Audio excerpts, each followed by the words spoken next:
ऐसा देश जहां 60 साल के अंदर खरगोश की आबादी 24 से 1000 करोड़ हो गई थी। एक ऐसी मछली जिसके सिर में टॉर्च होती है, और एक ऐसा कपड़ा जो रंग बदलता है, एक ऐसा तोता जिसने अपने मालिक की जान बचाई, एक ऐसी बीमारी जिसमें इंसान स्टेचू बन जाता है, एक ऐसा जीव जो दूसरे जीवों को अपना गुलाम बनाता है। कौन है वो जीव, जानने के लिए बने रहिए हमारी आज की इस वीडियो के साथ अंत तक। नंबर 1 दोस्तों, आपको जानकर हैरानी होगी कि दुनिया में एक ऐसी मछली पाई जाती है जो टॉर्च लेकर समुद्र में शिकार की तलाश में निकल जाती है। टॉर्च लेकर घूमने वाली इस मछली का नाम है एनोमालोपाइडी, जिसे आमतौर पर फ्लैशलाइट फिश के नाम से जाना जाता है। इस मछली की टॉर्च उसकी आंखों के नीचे मौजूद होती है। आंखों के नीचे मौजूद इस लाइट ऑर्गन्स में लुमिनियस बैक्टीरिया मौजूद होते हैं, जिस वजह से इसके अंदर से रोशनी निकलती है। ये मछली इस टॉर्च का उपयोग शिकार को ढूंढने और आसपास में कम्युनिकेट करने में लगाती है, और जब इन्हें खतरा महसूस हो तब ये इसे बंद भी कर लेती है। अमेजिंग। नंबर 2 दोस्तों, आपको जानकर हैरानी होगी कि दुनिया में एक ऐसी भी बीमारी है जो एक जीवित इंसान को स्टेचू बना देती है। इस बीमारी का नाम है एन्सेफेलाइटिस लेथार्जिका।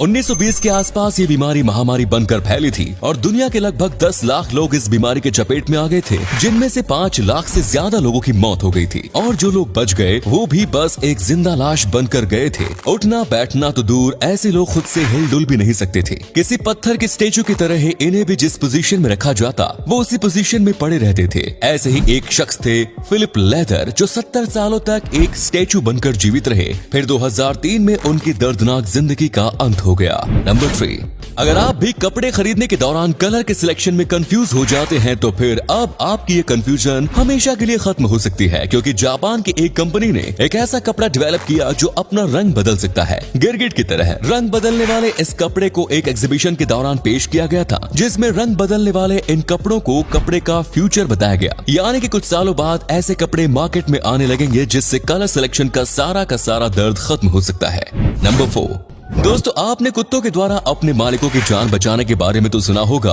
आपको जानकर हैरानी होगी कि ऑस्ट्रेलिया में एक तोते ने भी अपने मालिक की जान बचाई थी। नवंबर 2020 में ब्रिस्बेन में रहने वाले एंटोन गुयेन नाम के इस शख्स के घर में आधी रात को आग लग गई। एंटोन का घर जल रहा था, लेकिन वो गहरी नींद में सोए हुए थे। इसी दौरान जब उनके तोते ने घर में लगी आग को देखा तब वो जोर जोर से चिल्लाने लगा। तोते के चिल्लाने की आवाज सुनकर एंटोन की आंख खुली, और जब उन्होंने अपने जलते हुए आशियानों को देखा तब वो उस तोते को लेकर वहां से सुरक्षित बच निकले में कामयाब रहे, लेकिन उनका पूरा घर जल गया। अगर उनके पास वो तोता नहीं होता तो उस रात एंटोन भी जलकर राख हो सकते थे। नंबर 5 जब हमें सुबह जल्दी उठना हो तब हम अलार्म लगाते हैं, और फिर अलार्म की घंटी सुनकर हमारी आंखें खुल जाती हैं। क्या आपने कभी सोचा है कि जो लोग सुन नहीं सकते यानी बहरे होते हैं, वो सुबह उठने के लिए कौन से अलार्म का उपयोग करते हैं? वेल, ऐसे लोगों के लिए स्पेशल अलार्म डेवलप किया गया है, जिसमें अलार्म का मेन डिवाइस टेबल पर होता है, लेकिन इससे जुड़ा एक छोटा सा डिवाइस बेड के नीचे भी रहता है।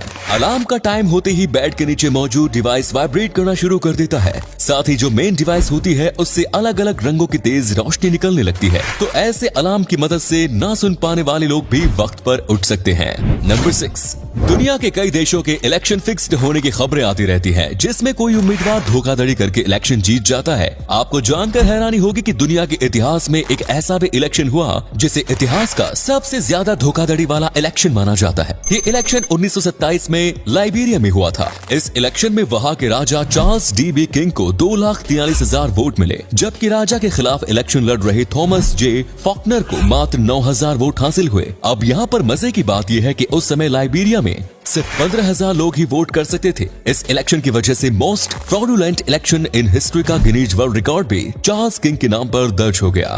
नंबर 7 19वीं सदी के मध्य में जब ब्रिटिशर्स ऑस्ट्रेलिया में जाकर बस रहे थे, उसी दौरान 1859 में थॉमस ऑस्टिन नाम के एक शख्स ऑस्ट्रेलिया में 24 खरगोश लेकर गए। आपको जानकर हैरानी होगी कि इन 24 खरगोशों ने अगले 60 सालों के दौरान अपनी आबादी इतनी तेजी से बढ़ाई कि 1920 आते आते ऑस्ट्रेलिया में खरगोशों की संख्या 1000 करोड़ हो चुकी थी। खरगोश की इतनी ज्यादा आबादी ऑस्ट्रेलिया के लोगों के लिए बहुत बड़ा सिरदर्द बन गई। इनके आतंक से जनता इतनी परेशान हुई कि अंत में इनकी आबादी को कम करने के लिए सरकार ने इन्हें मारने का फैसला किया। नंबर 18, 1980 बॉस्टन मैराथन को रोजी रुइज नाम की एक महिला ने जीता। रोजी रुइज को चैंपियन घोषित करके उन्हें मेडल और प्राइज मनी दे दी गई। लेकिन जब बाकी के रेसर्स को रोजी के चैंपियन बनने के बारे में पता चला तब हर कोई हैरान रह गया, क्योंकि रेस के दौरान किसी भी रेसर ने रोजी को दौड़ते हुए नहीं देखा। इसके अलावा रोजी के बॉडी लैंग्वेज को भी देखकर ऐसा नहीं लग रहा था कि उन्होंने इस लंबे मैराथन को पूरा किया हो। अधिकारियों को रोजी पर शक हुआ और उनका शक यकीन में तब बदल गया जब ऑडियंस में मौजूद 2 लड़कों ने बताया कि ये लड़की तो पूरे मैराथन के दौरान उनके पास खड़ी थी और फिर ये अचानक रेसिंग ट्रैक पर जाकर दौड़ने लगी। इसके अलावा ऑडियंस में मौजूद रोजी की एक तस्वीर भी सामने आई। जांच शुरू हुई तब पता चला कि रोजी इस मैराथन में दौड़ी ही नहीं थी। इस लड़की ने फिनिशिंग लाइन से लगभग 800 मीटर पहले ट्रैक पर आकर दौड़ना शुरू किया था। सच्चाई पता चलने के बाद इससे मेडल और प्राइज वापस ले लिए गए और धोखाधड़ी करने के आरोप में उन्हें गिरफ्तार भी किया गया। नंबर 9, दोस्तों, हम इंसान अपनी जरूरत के हिसाब से कई सारे जानवरों को अपना गुलाम बना चुके हैं। इन जानवरों को हम रस्सी और दूसरी चीजों की मदद से कंट्रोल करते हैं। आपको जानकर हैरानी होगी कि दूसरे जानवरों को कंट्रोल करने की आदत सिर्फ हम इंसानों में नहीं बल्कि एक जीव में भी पाई जाती है। दूसरे जीवों को कंट्रोल करने वाले इस जीव का नाम ज्वेल वास्प है, जिसे ज़ॉम्बी वास्प के नाम से जाना जाता है। ज्वेल वास्प मक्खी की एक प्रजाति है। ये मक्खी कॉकरोच को कंट्रोल करके उसे अपना गुलाम बनाती है। कॉकरोच को अपने कंट्रोल में करने के लिए ये मक्खी उसके ब्रेन में माइंड कंट्रोलिंग केमिकल रिलीज करती है। जब ये केमिकल कॉकरोच के शरीर में दाखिल होता है तब कॉकरोच पूरी तरह से ज्वेल वास्प का गुलाम बन जाता है और ज्वेल वास्प जैसे चाहे उसका उपयोग कर सकती है। नंबर 10,